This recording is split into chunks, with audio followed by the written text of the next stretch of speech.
महाराष्ट्र और झारखंड विधानसभा चुनाव का ऐलान होगा आज दोपहर 3:30 बजे के आसपास। चुनाव आयोग करेगी प्रेस कॉन्फ्रेंस। यूपी की 10 विधानसभा के उपचुनाव का भी ऐलान होने की उम्मीद आज। महाराष्ट्र में राज्यपाल द्वारा मनोनीत 7 विधान परिषद सदस्यों का शपथ ग्रहण समारोह आज। बहराइच में बीती रात फिर भड़की हिंसा। नखवा गांव में उपद्रवियों ने की आगजनी। पुलिस वालों के पहुंचते ही वहां से उपद्रवी भागे। उपद्रवियों ने कहा तोड़फोड़ भी की। ग्राम प्रधान के मुताबिक 10 से 15 लोग पहुंचे और गांव में आगजनी की। कुल 50 से ज्यादा पुलिसकर्मी मौके पर मौजूद। हालात अभी काबू में। आगजनी के बाद पुलिस और पीएसी की भारी फोर्स मौके पर पहुंची, हालात को काबू में किया। उपद्रवियों ने तोड़फोड़ भी की। इलाके में जबरदस्त तनाव। बहराइच हिंसा पर एसपी अध्यक्ष ने ट्वीट कर योगी सरकार पर किया हमला। कहा चुनाव का आना और सांप्रदायिक माहौल का बिगड़ जाना ये इत्तेफाक नहीं है।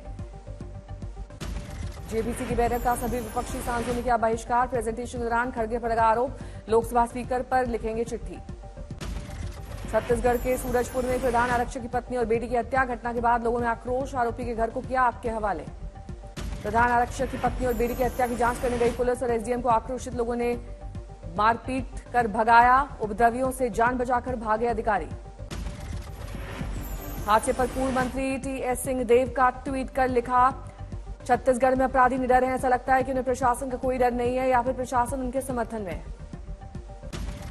निजर मामले में कनाडा के बयान पर भारत का बड़ा एक्शन। कनाडियाई उच्चायुक्त समेत 6 राजनयिक निष्कासित। कनाडा से अपने उच्चायुक्त को वापस बुलाएगा भारत।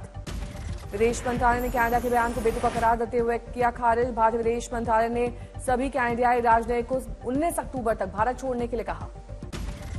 विदेश मंत्रालय ने कनाडियाई राजदूत स्टीवर्ट व्हीलर को भी तलब किया था। मुलाकात के बाद कहा ट्रूडो सरकार के रवैये के कारण भारतीय राजनयिकों की सुरक्षा खतरे में। भारतीय विदेश मंत्रालय ने कनाडा के बयान को बेतुका करार देते हुए कहा वोट बैंक की राजनीति पर केंद्रित है ये आरोप। भारत के एक्शन के बाद कनाडा के प्रधानमंत्री ने कहा कनाडाई नागरिकों की सुरक्षा के लिए कोई भी कदम उठाने से पीछे नहीं हटेंगे। कनाडा के खिलाफ एक्शन लेने पर कांग्रेस महासचिव जयराम रमेश ने की प्रतिक्रिया। ट्वीट कर लिखा प्रधानमंत्री संसद के दोनों सदनों में विपक्ष के नेता और अन्य राजनीतिक दलों के नेताओं को विश्वास मिला।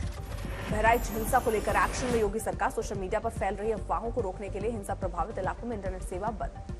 बहराइच में बवाल के बाद पुलिस लगातार एक्शन में। 6 नामजद समेत 10 लोगों पर विभिन्न धाराओं में मुकदमा दर्ज। आज मुख्यमंत्री योगी आदित्यनाथ से इजरायल के राजदूत मुलाकात करेंगे।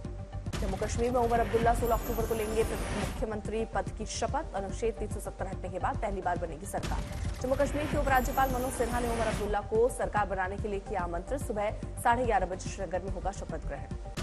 हरियाणा में शानदार जीत के बाद बीजेपी की नजर महाराष्ट्र झारखंड चुनाव पर। 16 अक्टूबर को बीजेपी केंद्रीय चुनाव समिति की बैठक। हरियाणा विधायक दल की बैठक में होगा सीएम के नाम का ऐलान। 17 अक्टूबर को हो सकता है शपथ ग्रहण।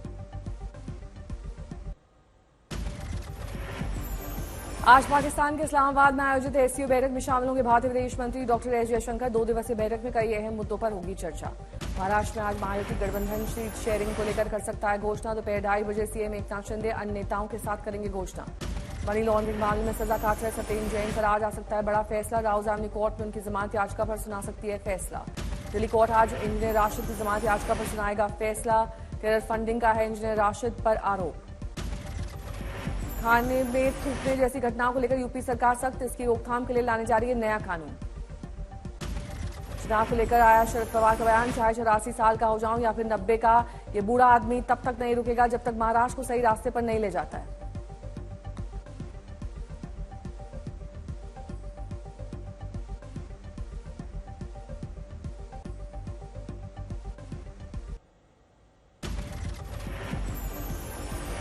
मणिपुर में शांति बहाल करने की अनोखी पहल। दिल्ली में आज कुकी, मैतेई और नागा विधायकों के बीच होगी बैठक। गृह मंत्रालय की निगरानी में होगी संयुक्त बैठक। मणिपुर में हिंसा के खिलाफ के बाद इन समुदाय की होगी बैठक। केंद्र सरकार और गृह मंत्रालय ने मणिपुर में जारी हिंसा का समाधान तलाशने का कर रही प्रयास। सूत्रों के अनुसार दिल्ली पहुंच चुके हैं कई विधायक। प्रधानमंत्री नरेंद्र मोदी ने भारतीय मोबाइल कांग्रेस का किया उद्घाटन। दिल्ली में हुई ये उद्घाटन समारोह। दिल्ली प्रदूषण को लेकर आप सरकार ने बुलाई उच्च स्तरीय बैठक। सीएम आतिशी करेंगे अध्यक्षता।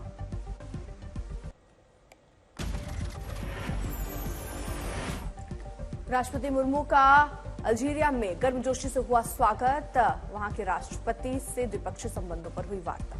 सुप्रीम कोर्ट की नई बिल्डिंग का हुआ भूमि पूजन। चीफ जस्टिस डीवाई चंद्रचूड़, केंद्रीय मंत्री खट्टर और अर्जुन राम मेघवाल ने फावड़ा चलाकर और नारियल तोड़कर की शुरुआत। गढ़चिरौली से आई राहत वाली खबर। 10 लाख रुपए के इनामी नक्सली दंपत्ति ने सुरक्षा बलों के समक्ष किया आत्मसमर्पण।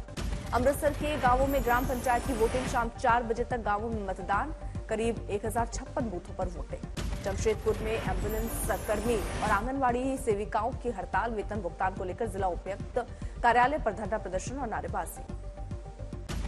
सर्दियों में बढ़ते प्रदूषण को देखते हुए दिल्ली सरकार का बड़ा फैसला। पटाखों की बिक्री पर लगाई रोक। 1 जनवरी तक दिल्ली में पटाखों के उत्पादन और बिक्री पर रहेगी रोक। सरकार ने जारी किए निर्देश। तिरुपति प्रसाद विवाद के बावजूद श्रद्धालुओं की आस्था पर नहीं पड़ा कोई असर। ब्रह्मोत्सव के शुरुआती 8 दिनों में 30 लाख लड्डुओं की हुई बिक्री। चारों धामों के कपाट बंद होने की तारीख आई सामने। बद्रीनाथ धाम के कपाट 17 नवंबर को बंद होंगे, जबकि केदारनाथ धाम के कपाट 3 नवंबर को ही बंद हो जाएंगे। यमुनोत्री धाम के कपाट भी 3 नवंबर तो गंगोत्री धाम के कपाट 2 नवंबर को बंद हो जाएंगे। अब तक 40 लाख यात्रियों ने 4 धाम के दर्शन किए।